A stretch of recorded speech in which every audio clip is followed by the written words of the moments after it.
ગરદનનો દુખાવો ઘણીવાર ખરાબ મુદ્રા, પોસ્ચર, તણાવ, સ્ટ્રેસ અથવા વધુ પડતા કામને કારણે થઈ શકે છે.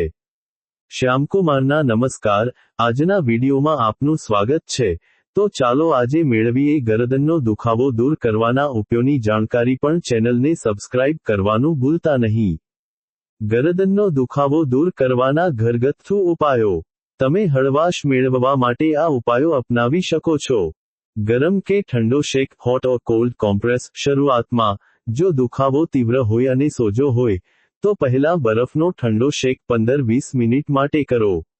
48 કલાક પછી, તમે સ્નાયુઓને આરામ આપવા અને રક્ત પરિભ્રમણ સુધારવા માટે ગરમ શેક, હોટ વોટર બેગ અથવા ગરમ કપડું 15-20 મિનિટ માટે કરી શકો છો.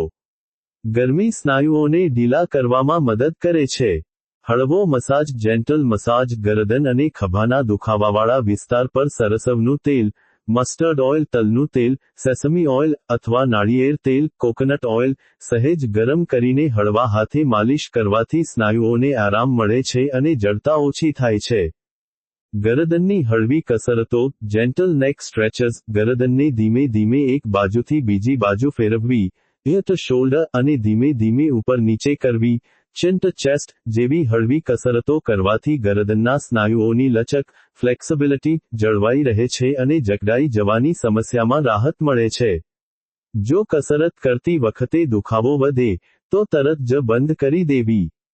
એપ્સમ સોલ્ટ બાથ. એપ્સમ સોલ્ટ બાથ. એપ્સમ સોલ્ટ, મેગ્નેશિયમ સલ્ફેટ, ગરમ પાણીમાં ભેળવીને તેનાથી સ્નાન કરવાથી સ્નાયુઓમાં થતા દુખાવા અને ખેંચાણમાં રાહત મળે છે, કારણ કે મેગ્નેશિયમ સ્નાયુઓને આરામ આપવા માટે જાણીતું છે. જો બાથટબ ન હોય, તો ગરદન અને ખભા પર ગરમ પાણીની ધાર કરવાથી પણ ફાયદો થાય છે. યોગ્ય મુદ્રા. Correct posture. કામ કરતી વખતે કે ઊભા રહેતી વખતે તમારી મુદ્રા સીધી અને યોગ્ય રાખો. લાંબા સમય સુધી સ્ક્રીન સામે જોતા હોવ તો દર 30-60 મિનિટે બ્રેક લો અને ગરદનને આરામ આપો. ઊંઘતી વખતે, ગરદનને યોગ્ય ટેકો આપતો ઓશિકુ પિલો વાપરો જે ગરદન અને કરોડરજ્જુને એક સીધી રેખામાં રાખે. જો દુખાવો સતત રહે, તીવ્ર બને, અથવા તમારા હાથ કે પગમાં ઝણઝણાટી, ટિંગલિંગ કે નબળાઈ, વીકનેસ અનુભવાય, તો તાત્કાલિક ડોક્ટરની સલાહ લેવી જરૂરી છે.